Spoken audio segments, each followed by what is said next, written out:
আসসালামু আলাইকুম ওয়া রাহমাতুল্লাহ। প্রিয় দর্শকবৃন্দ, VAT with doctor Rauf YouTube চ্যানেলে স্বাগতম। আজ আমাদের ৩১৪তম পর্ব। ৩১৪তম পর্ব। আমরা গত পর্বে ভ্যাট আইনের ধারা ৯০ আলোচনা শুরু করেছিলাম। আজকে আমরা ধারা আলোচনা করব না। আজকে আমরা নতুন একটা সাবজেক্ট আলোচনা করব। এরপরে পরবর্তী সেশন থেকে আবার আমরা ধারাতে ফিরে যাব। আজকের সাবজেক্টটা কি? আজকের সাবজেক্টটা হলো রাজস্ব লক্ষ্যমাত্রা নিয়ে। রাজস্ব লক্ষ্যমাত্রা সেটা আদায় হবে কি হবে না, এটা আমাদের দেশের জন্য একটা খুব বড় একটা বিষয়, একটা সাবজেক্ট, যে এনবিআর এর রাজস্ব লক্ষ্যমাত্রা অর্জিত হবে কি হবে না। তো এই বিষয়টা নিয়ে আজকে আলোচনা করব। বর্তমান অর্থ বছরে এনবিআর এর রাজস্ব আদায়ের লক্ষ্যমাত্রা হলো 6,04,000 কোটি টাকা। 6,04,000 কোটি টাকা। গত অর্থ বছরে, যে অর্থ বছর মাত্র শেষ হয়ে গেল, এই অর্থ বছরে মোট আদায় হয়েছে 4,10,000 কোটি টাকা। 4,10,000 কোটি টাকা। তো সে অনুযায়ী প্রবৃদ্ধি ধরা হয়েছে প্রায় 45%। প্রায় প্রায় 45-46% প্রবৃদ্ধি ধরা হয়েছে। তাহলে এটা এটা একটা পয়েন্ট। এটা একটা পয়েন্ট যে গত অর্থ বছরের তুলনায় এনবিআর এর রাজস্ব লক্ষ্যমাত্রার প্রবৃদ্ধি ধরা হয়েছে প্রায় 46%। প্রায় 46%।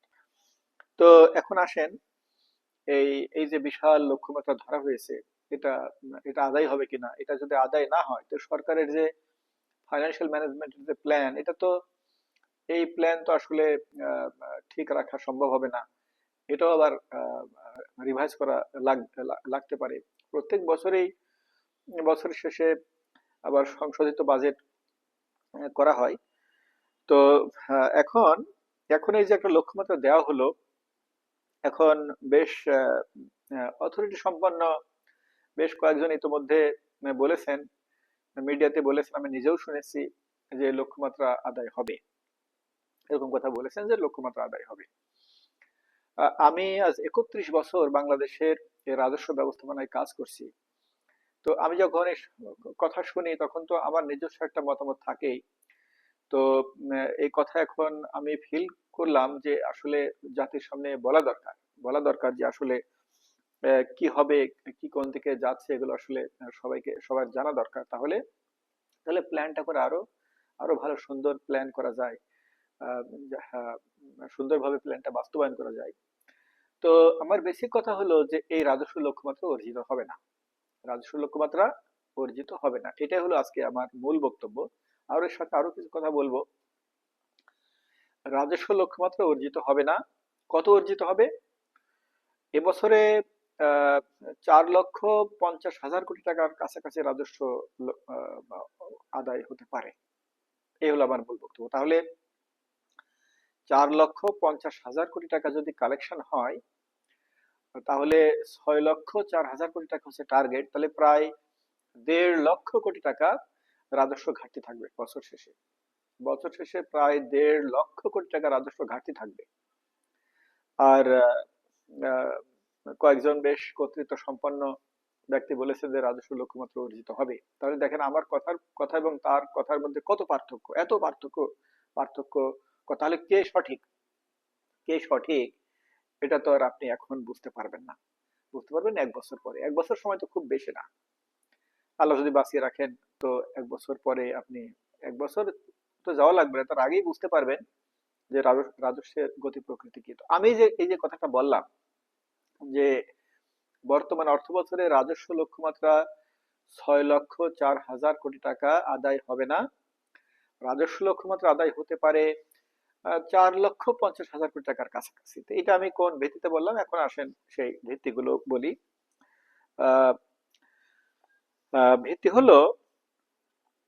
হলো আমি 1991-92 সাল থেকে 2025-26 পর্যন্ত 35 বছর, 35 বছরের এই এনবিআর এর রাজস্ব আদায়ের একটা ট্রেন্ড অ্যানালিসিস করেছি আমি। 1991-92 থেকে 2025-26 অর্থাৎ গত অর্থ বছর পর্যন্ত এই 35 বছর, 35 বছরের রাজস্ব এনবিআর যে রাজস্ব আদায় করেছে তার একটা ট্রেন্ড অ্যানালিসিস আমি করেছি। করে কি পেলাম সেটা এখন আপনাদেরকে বলি। এই 35 বছরে হাইয়েস্ট গ্রোথ হয়েছিল 27%, দুইবার হয়েছিল 27%, হাইয়েস্ট হয়েছিল 27%। 2007-08 সালে হয়েছিল আর 2010-11 সালে হয়েছিল 27%, হাইয়েস্ট। তাহলে হাইয়েস্ট হয়েছিল 27% 35 বছরের মধ্যে 2 বছরে। আর এই বছরে কিভাবে এই 46% আদায় হবে বলে বলা হয়, কোন কোন বেসিসে? এরপরে 27%-এর নিচে হলো 2001 সালে হয়েছিল 24%, আর হলো 2020-21 হয়েছিল 20%, আর হলো 17% হয়েছিল 17-18 সালে, আর 11-12 হয়েছিল 19%। এই হলো গত 35 বছরের হলো হাইয়েস্ট রেভিনিউ। এবার লোয়েস্টে আসি। লোয়েস্টের দিকে যদি আমরা যাই, 19-20 অর্থ বছরে, করোনা শুরুর বছরে মাইনাস হয়েছিল, প্রায় 4% মাইনাস হয়েছিল, অর্থাৎ গত বছরের তার আগের বছরের আদায়ের তুলনায় 4%, প্রায় 4.5% মাইনাস হয়েছিল। আর কম রাজস্ব আদায় হয়েছে, ধরেন 93-94-তে 5%, 95-96-তে 8% গ্রোথ হয়েছিল, 99-2000-এ প্রায় 2% মতো গ্রোথ হয়েছিল। এই 2001-2002-এ প্রায় 7% গ্রোথ হয়েছিল। তাহলে আমরা এই যে এতক্ষণ আমরা কি কি বুঝলাম? আমরা বুঝলাম যে এক বছর নেগেটিভ হয়েছিল, এরপরে 1, 2, 5, 6 এমনও আছে নিচের দিকে, আর উপরের দিকে 27% আছে 2 বছর, 24% আছে 1 বছর, আর 16, 17, 20, 19 আছে 4 বছর। এই হলো বিগত 25 বছরের হচ্ছে রাজস্ব আদায়ের ট্রেন্ড। তাহলে তাহলে হঠাৎ করে এই বছর 46% রেভিনিউ গ্রোথ কিভাবে হবে? আর একটা কথা হলো, এই যে আমরা যদি গত 35 বছরের জন্য আমরা এভারেজ করি, তো এভারেজ হয় হলো 13%। গত 35 বছরে এভারেজ রেভিনিউ গ্রোথ হয়েছে 13%। তাহলে প্রিয় দর্শকবৃন্দ, এতক্ষণ আমি গত 35 বছরের এনবিআর এর রেভিনিউ আদায়ের যে ট্রেন্ড অ্যানালিসিস করলাম, অ্যানালিসিস করে আমি যেটা বললাম সেটা হলো হাইয়েস্ট ছিল 27%, লোয়েস্ট ছিল -4%, এভারেজ গত 35 বছরে এভারেজ গ্রোথ ছিল 13%। তো কাজেই এই বছরে এই 46% গ্রোথ হওয়ার মতো কোনো কারণ সৃষ্টি হয়নি। 46% গ্রোথ হবে না। তো সাধারণত তো 13% যেহেতু এভারেজ গ্রোথ হয়, তো ওইটাই আমরা ধরে নিলাম, বা 13 থেকে হয়তো 15 হতে পারে, খুব বেশি এফার্ট দিলে হয়তো 2-1% বাড়তে পারে। তো এই বছর আদায় হয়েছে, গত বছর আদায় হয়েছে 4,10,00,000 কোটি টাকা। তো বর্তমান অর্থ বছরে 4,50,000 কোটি টাকার মতো আদায় হতে পারে। এই হলো আমার আজকের সামারি কথা। এখন আসেন, অতিরিক্ত আরো কিছু কথা বলবো, সেটা হলো তাহলে রেভিনিউ লক্ষ্যমাত্রা কি অর্জিত হবে না? কখনোই কি অর্জিত হবে না? আমি আমি খুব আশাবাদী মানুষ। আমি আহ, নিরাশ হই না। আল্লাহ নিরাশ হতে নিষেধ করেছেন। আল্লাহ বলেছেন নিরাশ হইও না। এই জন্য আমি নিরাশ হই না। তো আসেন এখন কিছু আশার কথা বলি। আশার কথা হলো, বাংলাদেশের রাজস্ব সংস্কার নিয়ে এখন কিছু কথা বলবো। এই কথাগুলো আমি আগেও বলেছি।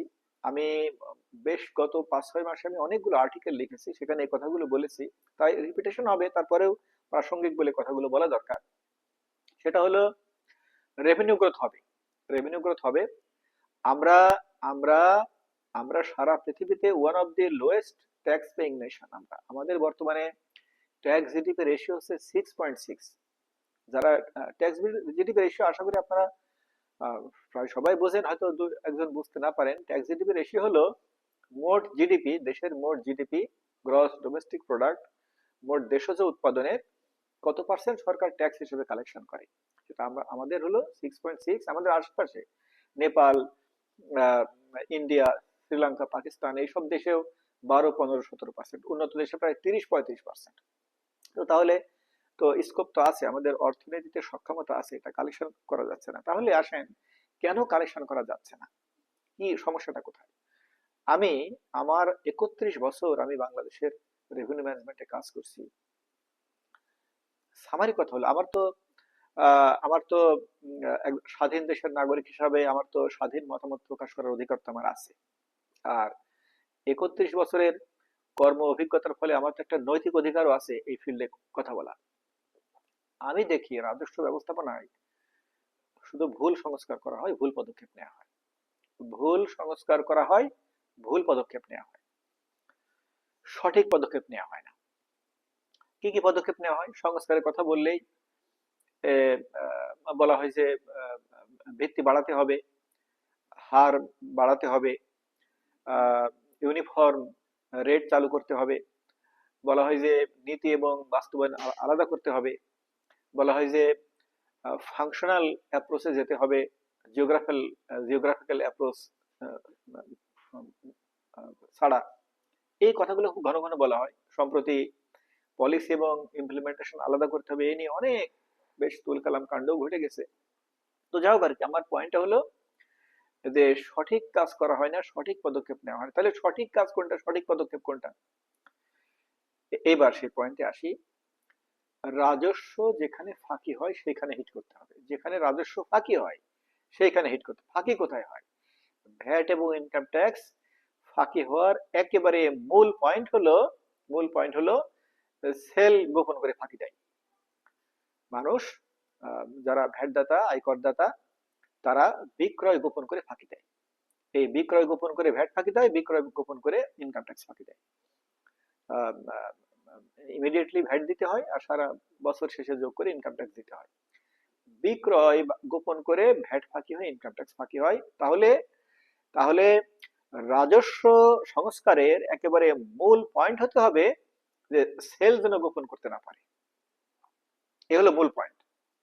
আপনি আপনি ভেবে দেখুন তো, এরকম কথা কি আপনি শুনেছেন? আপনি কখনো শুনেছেন রাজস্ব সংস্কারে এই কথা যে সেল যেন গোপন করতে না পারে সেটা সে ব্যবস্থা নিতে হবে? এ কথা আপনি শোনেননি। আপনি শুনেছেন যে পলিসি এবং বাস্তবায়ন আলাদা করতে হবে, আপনি শুনেছেন যে ইউনিফর্ম ভ্যাট প্র্যাকটিস চালু করতে হবে, আপনি শুনেছেন যে ভ্যাটের ভিত্তি বাড়াতে হবে, আপনি শুনেছেন যে ভ্যাটের হার বাড়াতে হবে, ভ্যাটের হার ইউনিফর্ম করতে হবে। এই সমস্ত কথাবার্তা আপনি শুনেছেন। আমি আজকে যেটা বললাম এই কথা আপনি শুনেননি। তো আহ, এই হলো তাহলে এটার এখন বর্তমানে তো তথ্য প্রযুক্তির চরম উৎকর্ষতার যুগে এই সেল গোপন করা প্রতিহত করতে হবে, অর্থাৎ ইনভয়েস অটোমেশন করতে হবে। প্রত্যেকটা সেল, প্রত্যেকটা বিক্রয় যেন একটা একটা একটা ভ্যাট চালানপত্রের বিপরীতে হয়, একটা ইনভয়েসের বিপরীতে হয়, এটা এনশিওর করতে হবে। অটোমেটেড ইনভয়েস চালু করতে হবে। এরপরে এরপরে কি এরপরে এই অটোমেটিক ইনভয়েস কোন জায়গা থেকে চালু করতে হবে? From top. এগুলো নিয়ে আমি অনেক কথা বলেছি অটোমেটিক ইনভয়েস নিয়ে অনেক কথা বলেছি। আমার বেশ অনেকগুলো লেখা আছে। তো এখানে খুব সংক্ষেপে বললাম। তাহলে এতক্ষণ আমি যেটা বললাম যে রাজস্ব এবছরে রাজস্ব লক্ষ্যমাত্রা অর্জিত হবে না। আর এরপরে বললাম যে রাজস্ব লক্ষ্যমাত্রা অর্জিত হবে। আমাদের রাজস্ব সংস্কারের একেবারে মূল ফোকাস হওয়া দরকার হচ্ছে ইনভয়েস অটোমেশন। আর একটা কথা বলে শেষ করব, একটা ফানি কথা বলে শেষ করব। সেটা হলো রাজস্ব, আমাদের দেশের রাজস্ব সংস্কার নিয়ে, রাজস্ব ব্যবস্থাপনা নিয়ে যখন কথাবার্তা বলা হয় তখন আমার একটা একটা একটা গল্প মনে হয়, নাসিরুদ্দিন হোজ্জার একটা গল্প মনে হয়। এই গল্পটা বলে আজকে শেষ করবো। সেটা হলো নাসিরুদ্দিন হোজ্জা একদিন বাসার সামনে কি যেন খুঁজতেছে। তো একজন বললেন যে ভাই আপনি কি খুঁজতেছেন? তো হোজ্জা বললেন যে আমার একটা আংটি হারিয়ে গেছে, আংটি খুঁজতেছি। তো তিনি বললেন যে ভাই আংটিটা আপনার কোথায় হারিয়েছে, আপনি কি মনে করতে পারেন? তো হোজ্জা বললেন যে জি ভাই আংটিটা আমার ঘরের মধ্যে হারিয়েছে। তো উনি বললেন যে আপনি বাইরে খুঁজতেছেন কেন? আংটি হারিয়েছে ঘরের মধ্যে আর আপনি বাইরে খুঁজতেছেন? তো হোজ্জা বললেন যে আরে পাগল, বোকা, এই বাইরে কি ঘরের ভেতর কি আলো আছে নাকি? যেখানে আলো আছে সেখানে খুঁজতেছি। তো আমাদের রাজস্ব ব্যবস্থাপনার সংস্কার আমি বলবো যে এরকম, যে এখানে রাজস্ব হারিয়েছে সেখানে খোঁজা হচ্ছে না, খোঁজা হচ্ছে বিভিন্ন জায়গায়। তো এই হলো আমার আজকের মূল বক্তব্য। তো প্রিয় দর্শকবৃন্দ, আশা করি আপনারা আমার আজকের বক্তব্যটা বুঝতে পেরেছেন। আজকে এখানেই শেষ করলাম। অনেক ধন্যবাদ। খোদা হাফেজ। আসসালামু আলাইকুম ওয়া রাহমাতুল্লাহ।